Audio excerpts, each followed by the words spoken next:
How to get notifications from specific email on iPhone. To get started, first of all go ahead and open up the Mail application on your phone. The Mail app allows users to manage emails from various accounts in one place. Once you're here, go to Mailboxes. Then, go to Inbox as shown. You can view all your mails over here. Open any mail from here. Go to the top and tap on this contact's mail address.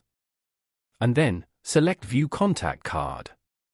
Here, scroll down and tap on Add to VIP.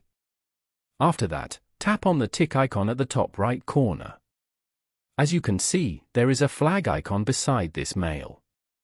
Following these steps, you can easily get notifications from specific email on iPhone. Thank you for watching. Please leave a like if this tutorial helped you, or leave a comment below if you have any questions related to the video.